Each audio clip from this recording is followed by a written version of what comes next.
Hello students, मैं रजन वर्मा कृता coaching institute में आपका स्वागत है। स्टूडेंट्स, ये क्लास 12 के एनसीईआरटी मैथमेटिक्स का आठवीं चैप्टर है। ये 3.2 प्रश्नावली है। इसके कुछ क्वेश्चन यानी 1 से लेकर 12 तक इसके पहले वाले पार्ट में कंप्लीट हो गया था।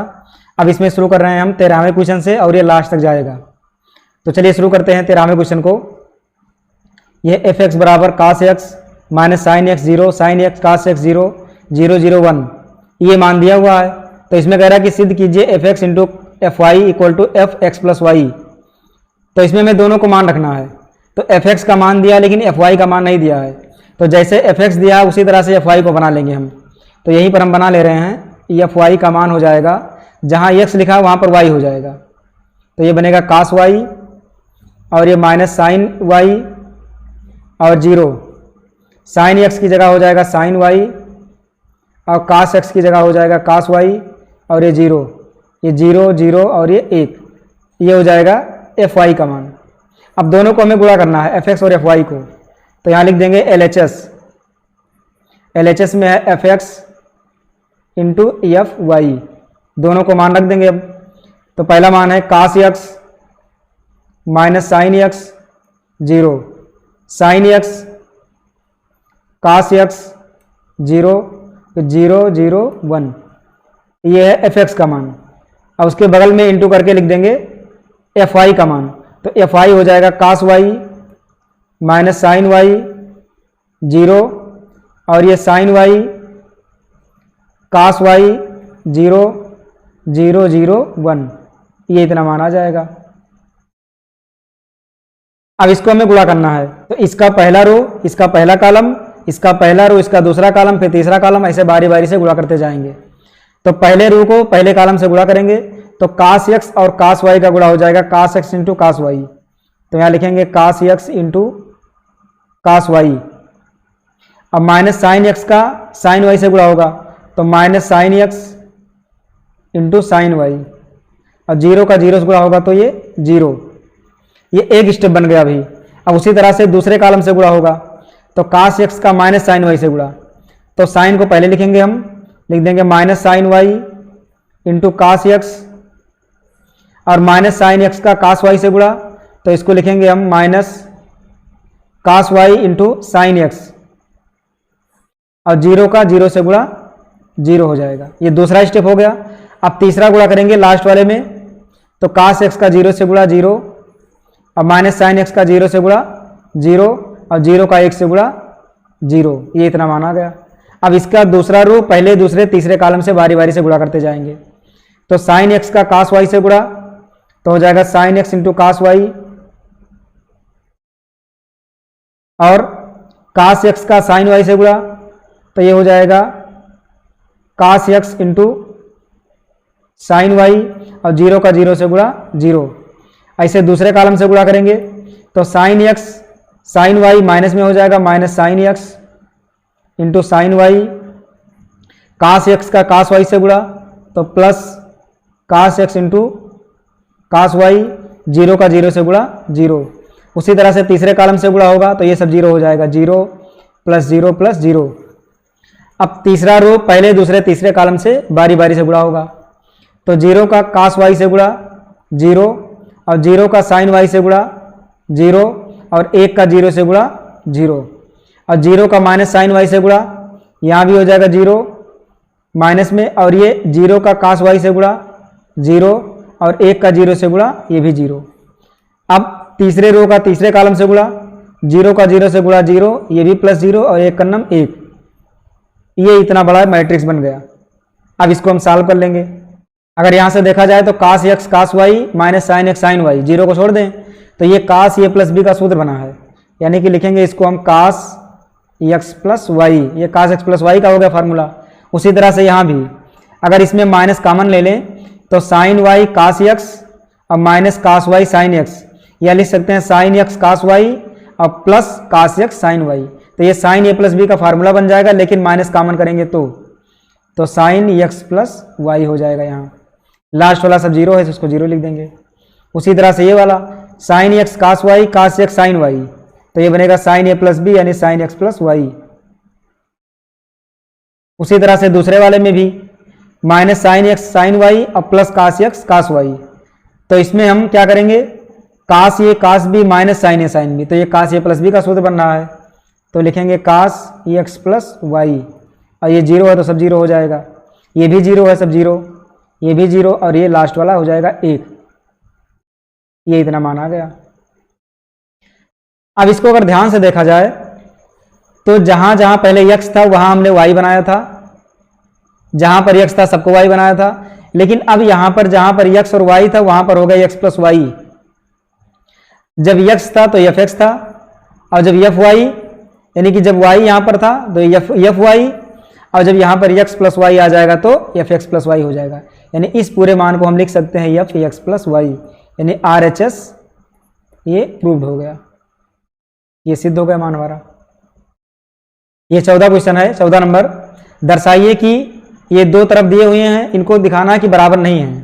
तो बाएं पक्ष को हल करेंगे, दाएं पक्ष को हल करेंगे, तो लिखेंगे LHS बायां पक्ष, इसको डायरेक्ट हम गुणा कर दे रहे हैं रो का कॉलम से। तो 5 का 2 से गुणा 5 दूनी 10, -1 का 3 से गुणा -3, 5 का 1 से गुणा 5, और 4 का -1 से गुणा -4, 6 का 2 से गुणा 6 दूनी 12, 7 का 3 से गुणा 7 त्रिक 21, 6 का 1 से गुणा 6 और प्लस 7 चौक 28।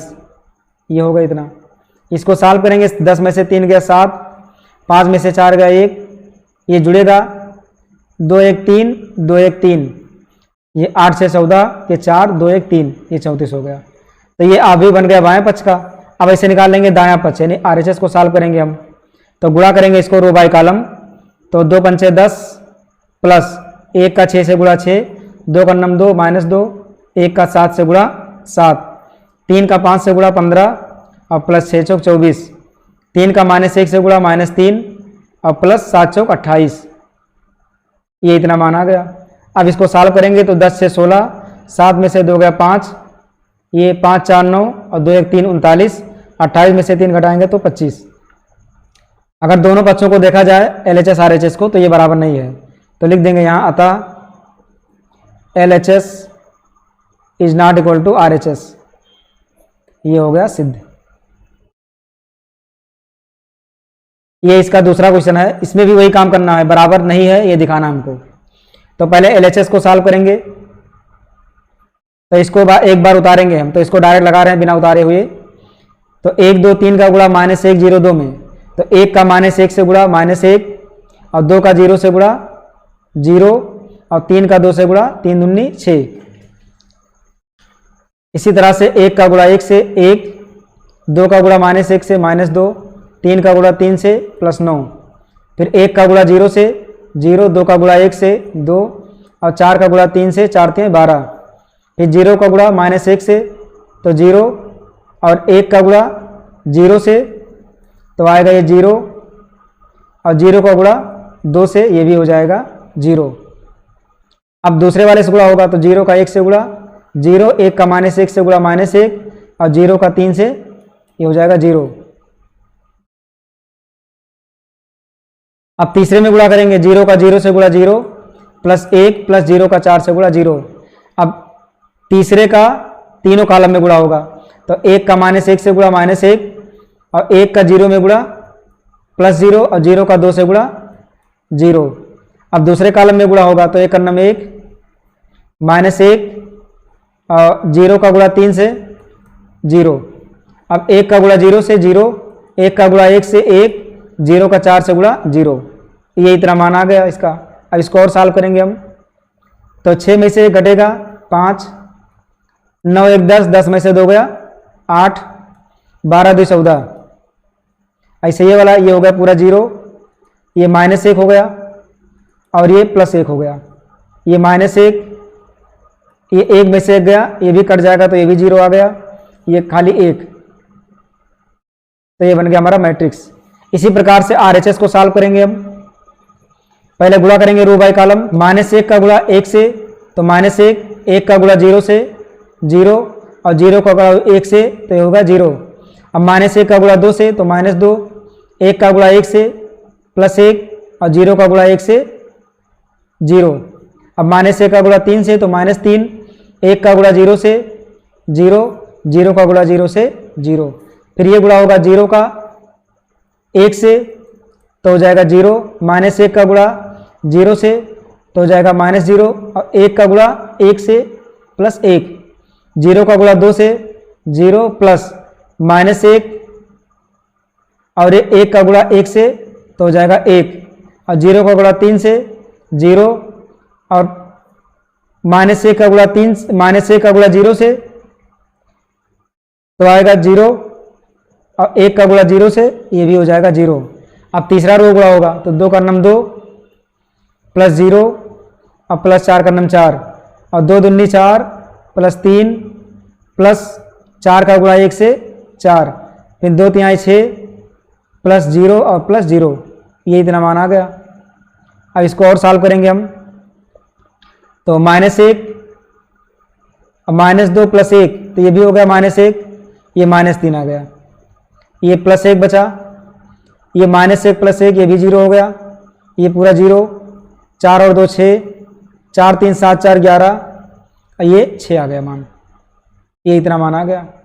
अगर दोनों पक्षों को देखा जाए तो ये बराबर नहीं है, तो लिख देंगे अतः LHS is not equal to RHS, ये हो गया प्रूव। ये 15 नंबर क्वेश्चन है, ये बराबर 3/3 का जो मैट्रिक्स दिया हुआ है तो हमको निकालना है ये स्क्वायर -5a प्लस 6i। तो इसमें सबसे पहले ये स्क्वायर का मान हम निकाल लें, क्योंकि ये स्क्वायर का मतलब होता है ये इंटू ये को 2 बार गुणा किया जाएगा। तो ये को लिखेंगे 2 0 1 2 1 3 1 -1 0, एक ये हो गया, एक बार और लिखकर इसको गुणा कराएंगे हम। तो दूसरा लिखेंगे हम वही चीज़ 2 0 1 2 1 3 1 -1 0। अब इन दोनों को गुणा करा देंगे हम, तो रो बाई कॉलम गुणा होगा, तो 2 का 2 से गुणा 4, 0 का 2 से गुणा 0, और 1 का गुणा 1 से प्लस 1। उसी तरह से दूसरा गुणा होगा, 2 का 0 से गुणा 0, और 0 का 1 से गुणा 0, और 1 का गुणा -1 से -1। तीसरे में गुणा होगा, 2 का गुणा 1 से 2, 0 का गुणा 3 से 0, और 1 का गुणा 0 से 0। फिर दूसरा रो पहले दूसरे तीसरे कॉलम में, तो 2 दूनी 4, और 1 का गुणा 2 से 2, 3 का गुणा 1 से 3। अब इसमें गुणा होगा तो 0 और प्लस 1 -3।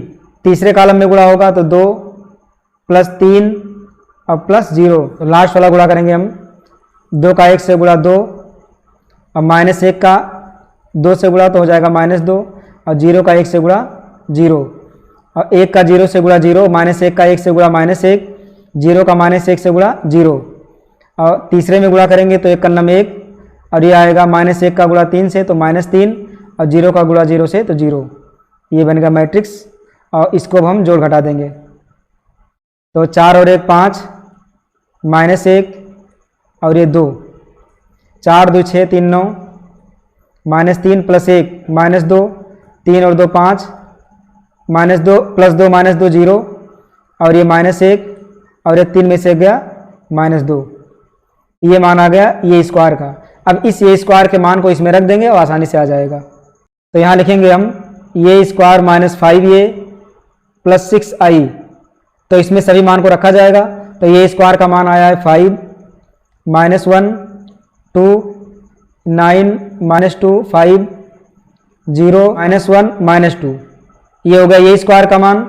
अब रखेंगे -5a, तो 5 वैसे लिखा रहेगा, और ये का मान रख देंगे, ये का मान 2 0 1 2 1 3 1 -1 0, ये इतना मान हो गया ये का।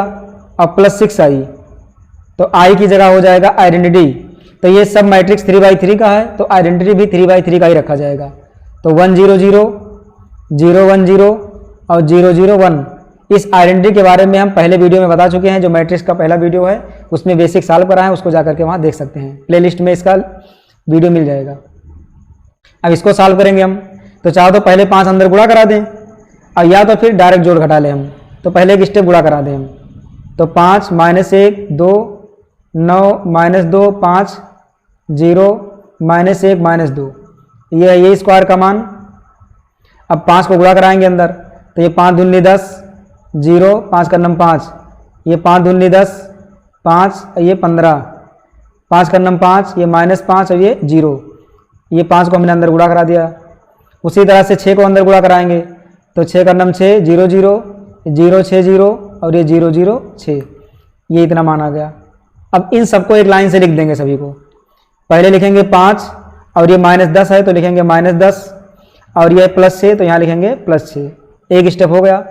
अब फिर दूसरे में है -1 तो -1 -0 और ये +6, तीसरा है 2 और फिर -5 और +0, फिर दूसरे रो को जोड़ेंगे तो 9 -10 तो लिखेंगे 9 -10 और फिर +0। उसी तरह से दूसरा मान इसका -2 फिर -5 और इसमें है +6, तीसरा है 5 फिर इसमें -15 और +0, लास्ट वाला लाइन 0 -5 और यहाँ है +0, यहाँ -1 और ये -5 और ये माइनस माइनस हो जाएगा +5 और +0, लास्ट -2 -0 और ये +6। अब इसको हम पूरा जोड़ घटा देंगे, आराम से मान आ जाएगा। तो 6 5 11, 11 में से 10 गया 1, 6 में से 1 गया 5, 5 में से 2 गया 3, माइनस वाला बड़ा है तो -3, ये 0 है तो 10 में से 9 घटेगा तो -1, इसको जोड़ेंगे हम तो 5 2 7, -7 + 6 तो आएगा -1, 15 में से 5 घटेगा तो आएगा -10, ये -5 और ये 0 है तो आएगा -5 और 5 में से -1 यानी 5 - 1 तो हो जाएगा +4 और ये 6 में से 2 घटेगा तो आएगा 4। ये आ गया पूरा इसका मैट्रिक्स, यही आंसर हो जाएगा इसका। ये 16 नंबर क्वेश्चन है, ये और लंबा है। इसमें ये का दिया मैट्रिक्स के रूप में 3/3 और हमको सिद्ध करना है ये क्यूब -6a² + 7a + 2i। हमको क्यूब निकालना है इसमें, तो पहले निकालेंगे ये स्क्वायर। तो ये स्क्वायर निकालने के लिए ये को ये से पहले गुणा करेंगे हम। तो ये का मान है 1 0 2 0 2 1 2 0 3, फिर ये का मान लिखेंगे यहाँ तो 1 0 2 0 2 1 और 2 0 3। अब इसको हम गुणा करा देंगे, तो इसको डायरेक्ट हम गुणा करें, 1 का नम 1 और 0 का 0 से गुणा 0, 2 दूनी 4 यानी 4 और 1 5, इसका मान आएगा 5। उसी तरह से इसमें गुणा तो 1 का 0 से गुणा 0, 0 का 2 से गुणा 0 और 2 का 0 से गुणा 0 यानी कि ये मान हो जाएगा 0। तीसरे कॉलम में गुणा कराएंगे 2 का नम 2, 0 का 1 से गुणा 0 और 2 3 6, 6 और 2 8, ये आ जाएगा 8। अब उसी तरह से इसको गुणा कराएंगे 0 का 1 से गुणा 0 और 2 का 0 से गुणा 0 और 1 का 2 से गुणा 2, तो ये मान आ जाएगा 2, यहाँ पर हो जाएगा 2 मान। इसका गुणा कराएंगे तो 0 का 0, 2 दूनी 4, 1 का 0 से गुणा 0 यानी 2 दूनी 4। तीसरे कॉलम में गुणा होगा तो 0, 2 का नम 2, 3 का नम 3, 2 और 3 5, 2 का गुणा 1 से 2 ये 0, 3 दूनी 6, 6 और 2 8। दूसरे कॉलम में गुणा होगा तो 2 का 0 से गुणा 0, 0 का 2 से गुणा 0, 3 का 0 से गुणा 0 तो ये हो जाएगा 0। तीसरे कॉलम में गुणा 2 दूनी 4 ये 0 और ये 3 3 का 9, 9 4 13, ये स्क्वायर का मान आ गया। अब निकालेंगे ये क्यूब का मान, तो ये क्यूब बराबर होगा ये स्क्वायर गुणे ये, तो ये स्क्वायर का मान है 5 0 8 और 2 4 5 और 8 0 13, ये स्क्वायर का मान। और इसमें ये से हम गुणा कराएंगे तो ये का मान है 1 0 2 0 2 1 2 0 3, ये इतना मान है 3/3 का मैट्रिक्स। तो इसको भी हम डायरेक्ट गुणा करेंगे जैसे इसको गुणा किए थे। तो 5 का 1 से गुणा 5, 0 का 0 से गुणा 0, 8 दूनी 16 तो 16 5 ये बनेगा 21। 5 का गुणा 0 से गुणा 0, 2 का 0 से 0 और 8 0 0, तो ये सभी मान हो जाएगा 0। अब 5 का 2 से गुणा 5 दूनी 10, 0 8 3 24, 24 10 ये हो जाएगा 34, ये 34 मान आ गया। अब दूसरे रो का पहले कॉलम में 2 का नम 2, 4 0 0 5 दूनी 10, 10 और 2 12, 2 0 0 4 दूनी 8, 5 0 0 यानी कि 8 आया मान। फिर 2 दूनी 4 और 4 का नम 4 और 5 से 15 तो 15 4 19, 19 और 4 23, ये मान आ गया 23, यानी 12 8 23 आ गया। अब लास्ट वाला 8 का 1 से गुणा 8, 0 का 0 से गुणा 0, 13 दूना 26, 26 और 8, 26 4 30, 4 34, ये मान हो गया 34। दूसरा गुणा 8 0 0, 0 का 2 से गुणा 0, 13 का 0 से गुणा 0, यानी कि मान हो गया 0। लास्ट वाला 8 दूनी 16, 0 का 21 से गुणा 0, 13 का 3 से गुणा 39, तो 39 और 16 इसको जोड़ लेंगे, 39 और 16 यानी 9 6 15, 3 1 4 1 5, यानी ये मान आ गया 55। तो हमारा आसानी से मान ये क्यूब का भी आ गया। अब इन सभी मानों को रख देना हमको यहाँ पर, तो हम ले करके चल रखते हैं मान इस वाले में। ये क्यूब यानी ये क्यूब का मान कितना आया है, ये वाला मान, ये क्यूब का मान आया 21 0 34, 12 8 23, 34 0 55। अब फिर माइनस 6 ये स्क्वायर, तो 6 को लिख देंगे, ये स्क्वायर का मान है ये पूरा, यानी 5 0 8 2 4 5 8 0 13, ये हो गया ये स्क्वायर का मान।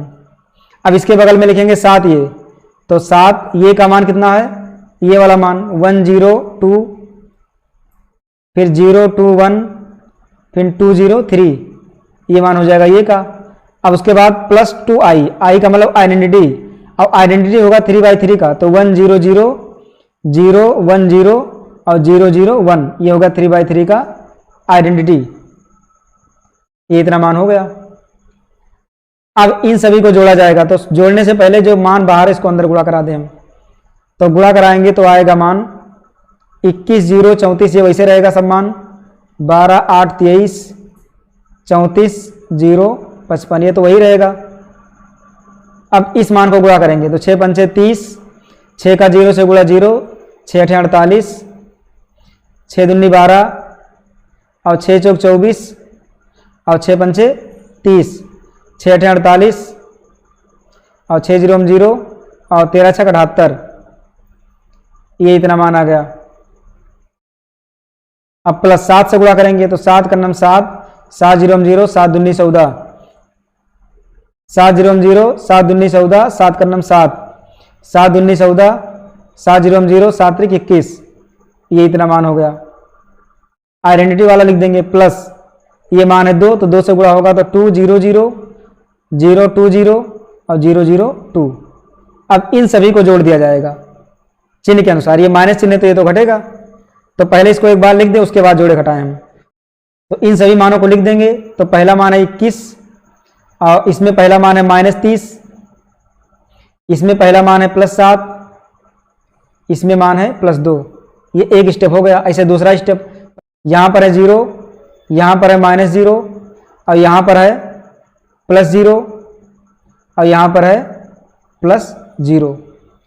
तीसरा वैल्यू 34, यहाँ पर -48, यहाँ पर +14 और इसमें है +0। अब दूसरा लाइन शुरू होगा तो 12, ये -12 और ये +0 और ये +0, ऐसे इसमें 8 -24 +14 और ये +2। अब इसके बाद वाला 23 -30 और ये +7 और +0, लास्ट लाइन 34 और उसके बाद यहाँ 48 माइनस में +14 और ये है +0, फिर 0 -0 और +0 और फिर +0, इसमें सब 0 0 है। ये 55 सबसे लास्ट लाइन, लास्ट अंक 55 -78 और ये +21 और ये हो जाएगा +2। ये हमारा पूरा मैट्रिक्स बन गया प्लस और माइनस के रूप में। अब इन सभी को एक साथ सॉल्व कर देंगे, बस हमारा आंसर आ जाएगा। 21 7 28, 28 से 2 30, 30 में से 30 घटेगा तो आएगा 0। उसी तरह से ये पूरा 0 है तो यही रहेगा। इसमें 34 और 14 48, 48 में से 48 घटेगा तो ये भी 0। ये 12 में से 12 घटेगा 0 और ये +0 दोनों हाई है तो ये भी हो जाएगा 0। 14 अब 8, 14 6 20 2 22, 22 और 2 24, 24 में से 24 घटेगा तो ये भी 0। 23 7 30, 30 में से 30 घटेगा ये भी 0। 34 और 14 ये बनेगा 48, 48 में से 48 घटेगा तो 0, ये पूरा 0 है। 55 और 21, 55 20 75, 75 1 76, 76 और 2 78, 78 में से 78 घटेगा तो ये भी 0। तो ये पूरा का पूरा मैट्रिक्स ही 0 आ गया, यानी कि शून्य अवयव आ गया, इसका मान हो जाएगा 0। ये इसका आंसर हो जाएगा। ये 17 नंबर क्वेश्चन है। ये बराबर 2/2 का मैट्रिक्स दिया है, आई बराबर दिया है आइडेंटिटी, तो इसमें ये स्क्वायर बराबर के ये माइनस 2i, तो इसमें के का मान हमको बताना है। तो सबसे पहला काम करेंगे कि ये स्क्वायर को हम निकाल लें, और चाहे इसी में मान रख दें डायरेक्ट। तो समीकरण दिया ये स्क्वायर बराबर के इंटू ये माइनस 2i, तो मान रखें ये स्क्वायर का मान हो जाएगा 3 - 2 4 - 2, स्क्वायर में है तो 2 बार लिख देंगे, 3 - 2 4 - 2 इक्वल टू के, ये का मान है फिर वही 3 - 2 4 - 2 और -2i, i का मान है 1 0 0 1। अब इन सभी को सॉल्व कर लेंगे, तो पहले इसको गुणा कर दें, 3 त्रिक का 9 -2 और +4 तो -8, 3 दूनी 6 तो -6, -2 -2 तो हो जाएगा +4, 4 का 3 से गुणा 4 3 12, -2 का +4 से गुणा -8, 4 का -2 से गुणा -8, -2 का -2 से गुणा +4 बराबर। अब इसमें के को अंदर गुणा करा देंगे तो हो जाएगा 3k -2k, ये बनेगा 4k और -2k, ये इतना मान बन जाएगा। और ये 2 गुणा करा देंगे तो 2 0 0 2, इधर वाले को सॉल्व करेंगे तो 1, ये -2, ये 4 और ये -4 बनेगा। इसको घटा देंगे हम, तो 3k में से 2 घटेगा तो आएगा 3k -2। इसी तरह से ये -2k और -0, ये वाला 4k और -0, ये बनेगा -2k और ये -2। इसको सिंप्लीफाई करेंगे और तो 1 -2 4 -4 इक्वल टू ये 3k -2 और ये -2k आ जाएगा और ये बन जाएगा 4k और -2k -2, इतना मान बन जाएगा। अब दोनों पक्षों की तुलना कर देंगे, लिख देंगे दोनों पक्षों की तुलना करने पर, दोनों पक्षों की तुलना करने पर, और तुलना करने के बाद के का मान सभी में बराबर आना चाहिए। तो 1 इक्वल टू हो जाएगा 3k -2, 2 इधर आएगा तो 1 + 2 = 3k, तो 3k = 3 कट गया तो k का मान आ गया 1। देखो पहली स्थिति में 1 आया, ऐसे सभी स्थिति में 1 आना चाहिए।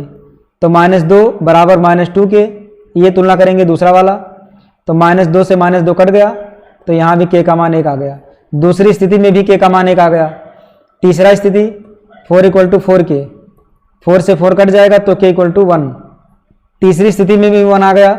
चौथा -4 = -2k -2, तो इसमें 2 को इधर ले आएंगे तो हो जाएगा +2 बराबर -2k, तो 4 में से 2 घटेगा 2, माइनस वाला बड़ा है तो -2 बराबर -2k, 2 का नम 2, 2 का नम 2, माइनस माइनस कट जाएगा तो k का मान आ गया 1। तो इसमें देखा जाए तो सभी स्थितियों में k का मान समान है, यानी कि k का मान हो जाएगा 1। ये 18 नंबर क्वेश्चन है। ये बराबर 0 - tan α/2 tan α/2 0, ये 2/2 का मैट्रिक्स है और इसमें हमको सिद्ध करना है i + ये बराबर i - ये ब्रैकेट में, और ये 2/2 का मैट्रिक्स दिया है cos α - sin α cos α। तो ये थोड़ा लंबा क्वेश्चन है, पहले LHS को सॉल्व कर लेंगे हम। i + ये i का मान होता है आइडेंटिटी, 2/2 का है तो 1 0 0 1, और ये का मान प्लस में 0 - tan α/2 और ये tan α/2 0, इसको ऐड कर देंगे हम, तो 1 में 0 जुड़ेगा तो आएगा 1 और ये हो जाएगा -tan α/2, ये 0 का tan α/2 से तो हो जाएगा tan α/2 और ये 0 का 1 से तो 1, ये इतना आ जाएगा मान। LHS का मान आ गया। अब RHS को सॉल्व करेंगे, इतना मान आना चाहिए। अब हल करेंगे RHS वाले को। RHS में i - ये, तो i का मान 1 0 0 1, यानी 2/2 का मैट्रिक्स आइडेंटिटी का, और माइनस ये की वैल्यू दी है 0 - tan α/2 और ये tan अल्फा बाई 2 और 0, ये इतना मान दिया हुआ है। अब माइनस लगाए ब्रैकेट में, तो इसको हम इसे ब्रैकेट में कर देंगे इसे, क्योंकि इसको माइनस करना है अभी। और ये जो दिया है इसको लिख देंगे मैट्रिक्स के रूप में। ये दिया हुआ है कास अल्फा, तो इसको ऐसे लिखेंगे, और माइनस साइन अल्फा, और ये साइन अल्फा और कास अल्फा। इसको पहले माइनस करेंगे हम, 1 में से 0 घटेगा तो 1, 0 में से माइनस tan अल्फा बाई 2 घटेगा तो माइनस माइनस प्लस, तो जाएगा ये tan अल्फा बाई 2 प्लस में। 0 में से tan अल्फा बाई 2 घटेगा तो माइनस tan अल्फा बाई 2, और 1 में से 0 घटेगा तो 1। ये इतना आ गया मैट्रिक्स। और दूसरा वाला लिखा हुआ है कास अल्फा और माइनस साइन अल्फा, फिर है साइन अल्फा, और यह है कास अल्फा। ये इतना मान दिया हुआ है। अब इसको हमें गुणा करना है, रो बाई कॉलम जैसे गुणा करते हैं वैसे इसको गुणा कर देंगे हम। तो 1 का कास अल्फा से गुणा cos alpha, plus tan alpha by 2 का साइन अल्फा से गुणा, तो ये हो जाएगा tan alpha by 2 into sine alpha. अब उसी तरह से ये दूसरे में गुणा होगा, तो minus sine alpha plus tan alpha by 2 का कास अल्फा से गुणा, तो हो जाएगा tan alpha by 2 into cos alpha. अब इसको गुणा करेंगे हम, तो माइनस tan अल्फा बाई 2 का कास अल्फा से गुणा, तो हो जाएगा minus tan alpha by 2 into cos alpha, और प्लस 1 का गुणा साइन अल्फा से गुणा, तो हो जाएगा साइन अल्फा। ऐसे यहाँ गुणा होगा तो plus tan alpha by 2 into sine alpha, और प्लस 1 का कास अल्फा से गुणा, ये हो जाएगा कास अल्फा। ये मैट्रिक्स के रूप में हो गया। अब इसको और हम सॉल्व करेंगे,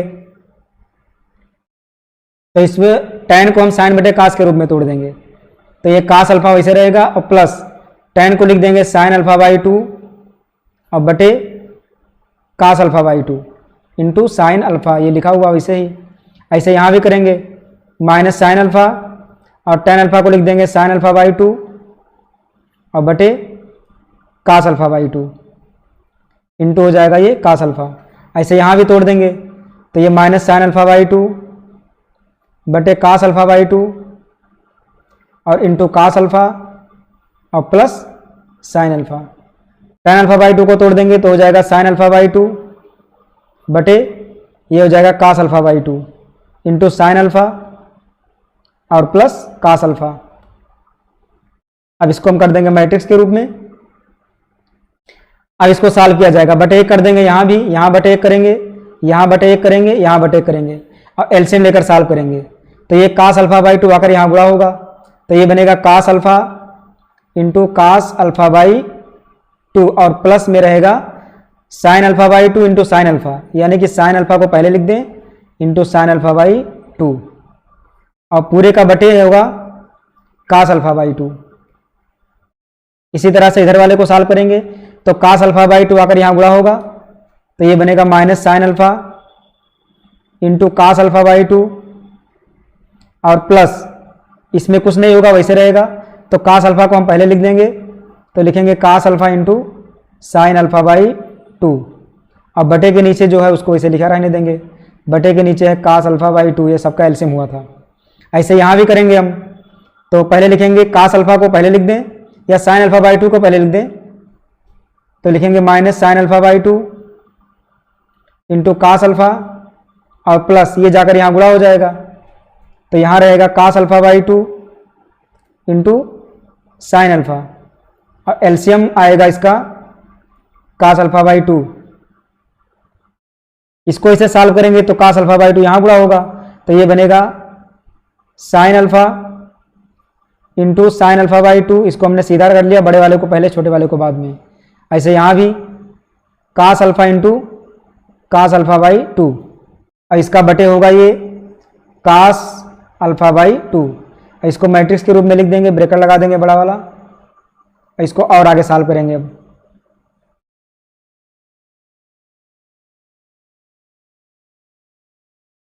इसमें अगर यहाँ देखा जाए तो cos alpha by 2 plus sine alpha by 2, यानी कास ए कास बी का सूत्र बन रहा है, ये कास a cos b plus sine a sine b, यानी कास ए माइनस बी का फार्मूला बन रहा है, तो अल्फा माइनस अल्फा बाई 2, और बटे जो लिखा उसको वैसे लिख देंगे कास अल्फा बटे 2।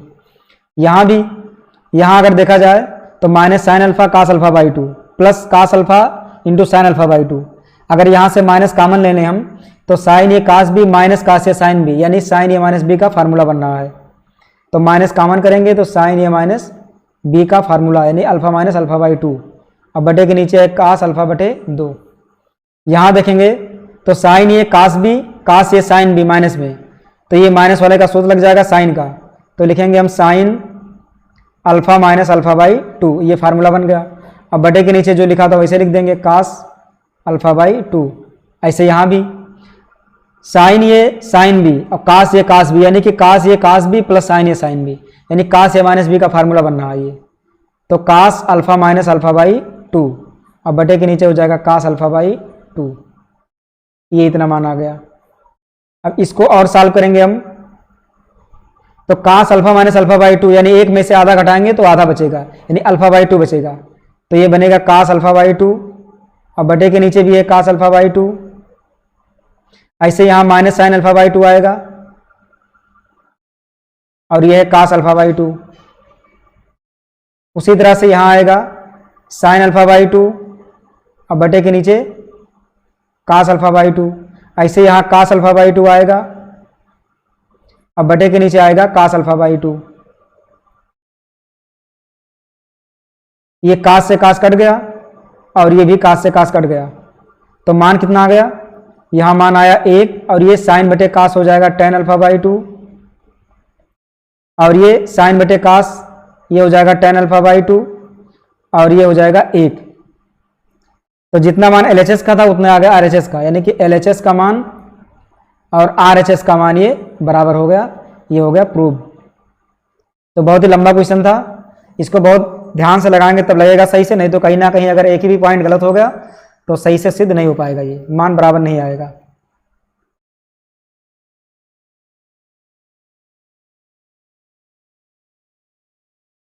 यहाँ देख सकते हैं RHS का मान ये आया और LHS का मान यहाँ पर था। ये अगला क्वेश्चन है 19 नंबर। किसी व्यापार संघ के पास 30,000 रुपयों का कोष है जिसे दो भिन्न भिन्न प्रकार के बांडों में निवेशित करना है। प्रथम बांड पर 5% वार्षिक तथा द्वितीय बांड पर 7% वार्षिक ब्याज प्राप्त होता है। आवयव गुणन के प्रयोग द्वारा यह निर्धारित कीजिए कि 30,000 रुपयों के कोष को दो प्रकार के बांडों में निवेश करने के लिए किस प्रकार बांटें जिससे व्यापार संघ को कुल वार्षिक ब्याज पहला 1800 प्राप्त हो, दूसरा 2,000 रुपये प्राप्त हो। तो हम ये मानेंगे कि 30,000 रुपया तो दिया ही है और 30,000 को हमें दो भाग में बांटना है।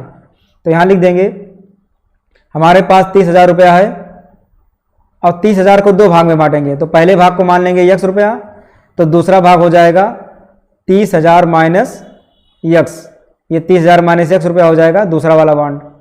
तो पहले बॉन्ड पर x रुपया निवेशित और दूसरे बॉन्ड पर 30,000 माइनस x रुपया निवेशित। तो मान भी सकते हैं कि माना पहले बॉन्ड पर निवेशित धनराशि x रुपया तथा दूसरे बॉन्ड पर निवेशित धनराशि 30,000 माइनस x रुपया है। अब इसमें हमको पहले पर 5% ब्याज लगाना है, दूसरे पर 7% ब्याज लगाना है, और ये जो 1800 प्राप्त हुआ है ये वार्षिक ब्याज प्राप्त हुआ है। और वार्षिक ब्याज का फार्मूला होता है I बराबर PRT बटे 100। तो समय 1 रख देंगे क्योंकि यहाँ पर दिया है कि व्यापार संघ को प्राप्त कुल वार्षिक ब्याज, इसमें इस समय कहीं नहीं दिया गया है। अब जब समय नहीं दिया गया है तो हम 1 मान के चलेंगे, तो I बराबर हो जाएगा PR बटे 100। तो R को 100 को एक साथ कर देंगे, P को अलग कर देंगे। तो यहाँ से अगर हम मूलधन को बनाना चाहेंगे तो ये मूलधन हो जाएगा पहला x और दूसरा हो जाएगा 30,000 माइनस x।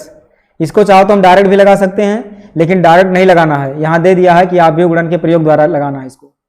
और जो दर होगा R बराबर, उसको हमें इस तरह से लिखना है। R का मान दिया है पहले 5%, तो ये बनेगा 5 बटे 100, और दूसरा है 7%, तो हो जाएगा 7 बटे 100। हमने इसको इस तरह से क्यों लिखा है, कॉलम के रूप में, रो के रूप में क्यों नहीं लिखा? इसका कारण है कि जो इस तरह से ये लिखा हुआ है इसका मतलब है 1/2, यानी एक रो और दो कॉलम, ये 1/2 में लिखा है। अगर 1/2 में लिखा है तो इसका मतलब जो ये बाद वाला मान है इसी के बराबर होना चाहिए इसका रो। तो इसका रो है 2 और कॉलम हो गया 1, तो हमने इस तरह से लिख दिया। क्योंकि 1/2 और जब ये 2/1 रहेगा, अगर ये 20 का मान बराबर रहेगा अंदर वाला तभी ये गुणा होगा, नहीं तो गुणा नहीं हो पाएगा। ये अंदर वाला मान ये दोनों बराबर होना चाहिए। तो यहाँ 1/2 लिखा है तो इसको 1/2 नहीं लिख सकते हम, इसको हमें 2 करके लिखना होगा, यानी कि रो को हमें 2 करके लिखना होगा। अब जो ब्याज का मान होगा वो ब्याज हो जाएगा आई बराबर पी आर बटे 100। तो आई का मान दिया 1800 बराबर पी का मान ये दिया है यक्स और 30,000 माइनस यक्स, और आर बटे 100 का मान, ये बटे 100 हमने कर दिया सब में, तो आर बटे 100 का मान है 5 बटे 100 और ये 7 बटे 100। इसको सॉल्व करेंगे पूरा तो अब ये गुणा होगा, ऐसे जाकर के ये गुणा हो जाएगा सीधा। तो यक्स का 5 बटे 100 से गुणा होगा तो आएगा यक्स गुणे 5 बटे 100 और प्लस 30,000 माइनस यक्स का गुणा हो जाएगा 7 बटे 100 से, तो ये लिखा जाएगा 7 बटे 100 और यहाँ है 1800, इस तरह से लिखा हुआ है। इसमें अगर हम बटे के नीचे 100 को कॉमन कर लें तो हो जाएगा ये 1800 बराबर, इसमें कॉमन करेंगे 1 बटे 100 को तो ये बचेगा 5x और प्लस ये 7 बच जाएगा बाहर, तो 7 से अंदर गुणा करा देंगे हम, तो 7 × 21 और ये 4 0 है तो यहाँ लिख देंगे 4 0 और माइनस यक्स से गुणा होगा 7 का तो आ जाएगा 7x। 100 का 1800 से गुणा हो जाएगा तो 18 और फिर ये बन जाएगा 4 0 बराबर 7x में से 5x घटेगा तो माइनस 2x और प्लस 2,10,000, ये इतना मान हो जाएगा। 2x को बाईं ओर ले आएंगे तो ये प्लस 2x और ये 2,10,000 और माइनस 1,80,000 चला जाएगा दाईं ओर, इसको माइनस कर देंगे हम तो 4 0 वैसे लिखा जाएगा जैसे लिखा था, और 21 में से 18 घटेगा तो ये 3 आएगा, तो 2 से कट जाएगा, 2 का नम 2 और ये 2 का नम 2 1 3 2 पंचे 10 और ये 3 0, यानी यक्स का मान आ गया 15,000, यक्स का मान आ गया 15,000, यानी यक्स का मान 15,000 रुपये आ गया। और इसमें हमको दोनों मान निकालना है, तो एक 15,000 आ गया तो दूसरा है 30,000 माइनस यक्स, तो दूसरा वाला भी 30,000 में से अगर यक्स को घटा देंगे हम, यानी 15,000 को घटा देंगे तो ये भी मान आ जाएगा 15,000, ये 15,000 रुपये आ गया, यानी दोनों के मान, दो के दोनों मान बराबर आ गए। तो इसका दूसरा वाला भी सेम ऐसे है जैसे पहला वाला लगाए थे, तो पहले में जहाँ 1800 रखा था उसी की जगह पर हम 2,000 रख देंगे, ब्याज आसानी से आ जाएगा। तो इसको सॉल्व करेंगे हम, तो यहाँ मान था यक्स और ये मान था 30,000 माइनस यक्स, और दूसरे ब्रैकेट में था यानी दूसरे मैट्रिक्स में था 5 बटे 100 और ये 7 बटे 100। अब बाईं ओर लिख देंगे 2,000 या इसको दाईं ओर कर दें 2,000। तो इसको सॉल्व करेंगे, गुणा कर देंगे पहले, तो गुणा करेंगे तो यक्स का 5 बटे 100 से गुणा, यक्स गुणे 5 बटे 100 और प्लस 30,000 माइनस यक्स का 7 बटे 100 से गुणा, तो 30,000 माइनस यक्स और ये हो जाएगा 7 बटे 100 बराबर 2,000। 1 बटे 100 को कॉमन करेंगे तो बचेगा ये 5x और प्लस 7 का अंदर गुणा कर देंगे, 7 × 21 4 0 माइनस 7x इक्वल टू 2,000।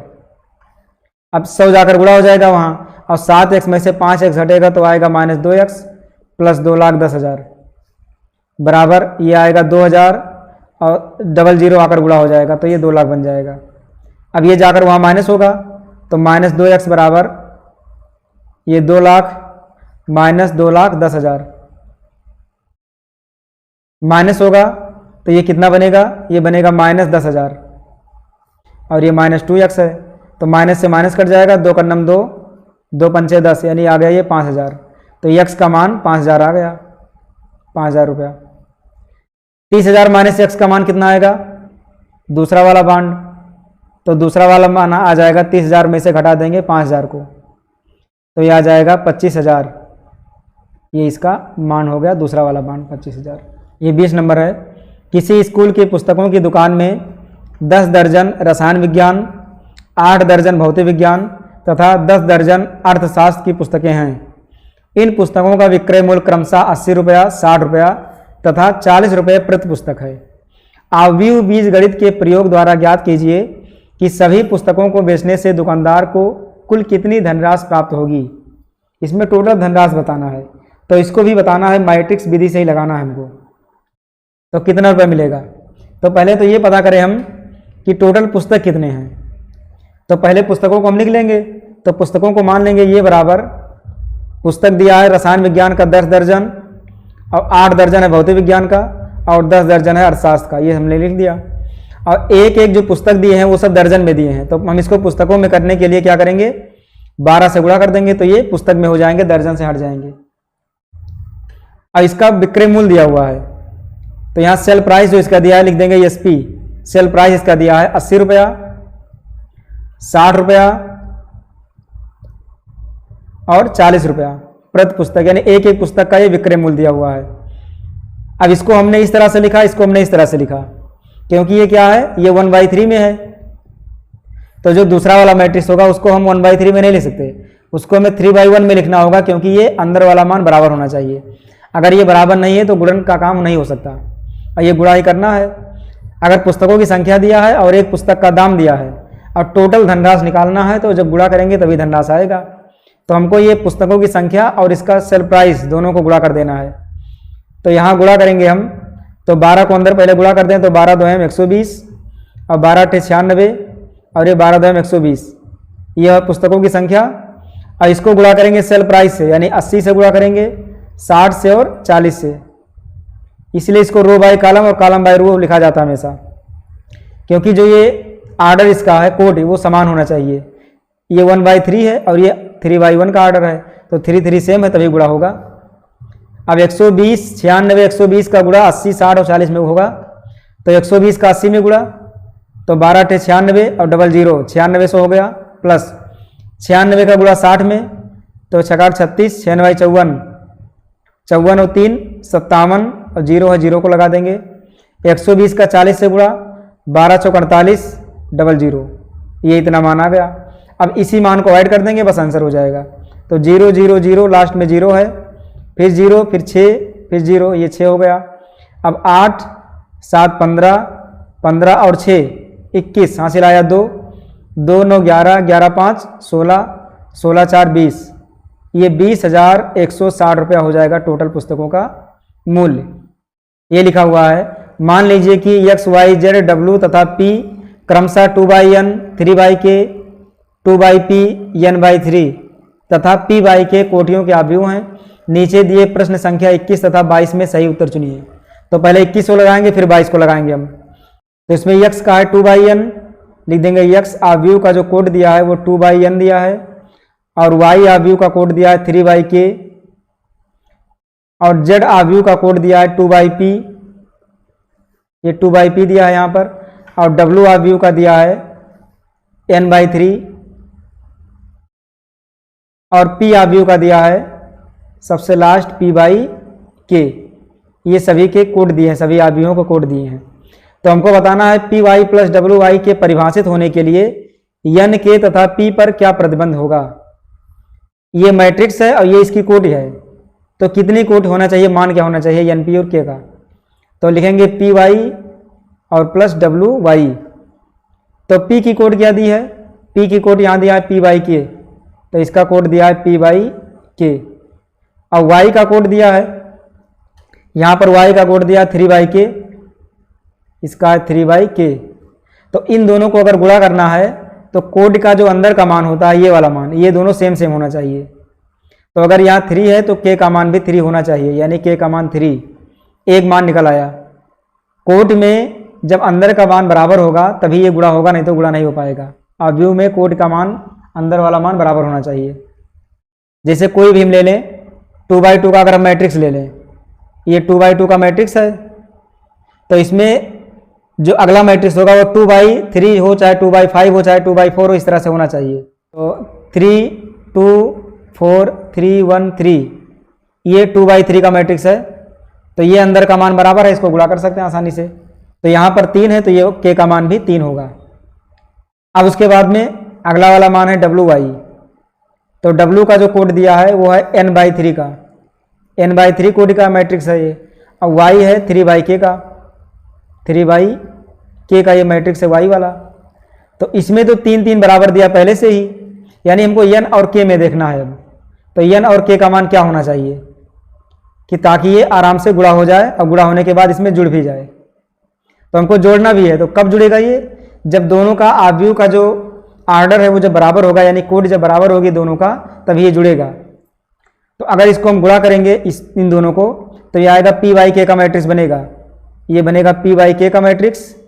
और इसको जब हम गुणा करेंगे तो ये बनेगा n बाई के का मैट्रिक्स, n बाई के का, क्योंकि अंदर वाला मान बराबर हो जाता है, ये मान और ये मान रह जाता है, तो n बाई के का मैट्रिक्स बनेगा। जैसे इसको अगर हम गुणा करें तो ये 2/3 का मैट्रिक्स बन करके आएगा, ये फाइनल जो मैट्रिक्स बनेगा गुणा होने के बाद वो 2/3 का बनेगा। तो इस तरह से बन गया। तो इसको जोड़ने के लिए सभी मान बराबर होने चाहिए, मतलब कि रो का मान और कॉलम का मान बराबर होना चाहिए। अगर ये p है और ये n है तो ये दोनों मान बराबर होने चाहिए, और ये k का मान बराबर होना चाहिए। तो k का मान बराबर ही है, अब वो पहले से आ गया 3, ये तो मान दिया हुआ है। लेकिन p का मान और n का मान, इन दोनों में से कोई एक मान हो, या तो p हो या फिर n हो, लेकिन दोनों मान क्या होने चाहिए, बराबर होने चाहिए, यानी p और n आपस में मान बराबर चाहिए।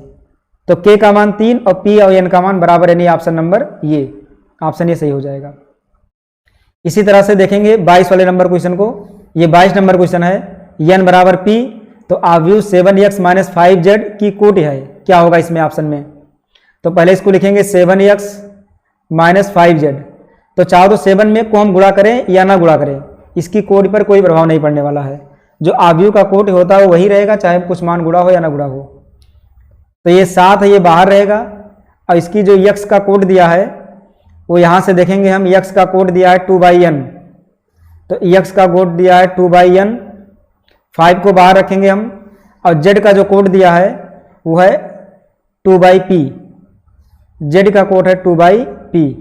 अगर 7 को अंदर गुणा भी कर देंगे, 5 को अंदर गुणा भी कर देंगे, तो कोट तो वही रहने वाला है, यानी हम कोट को ले लेंगे 2/n और यहाँ से 2/p, इस कोट को हम ले लेंगे। तो इसका जो ऑर्डर आ गया वो 2/n और यह है 2/p का ऑर्डर है।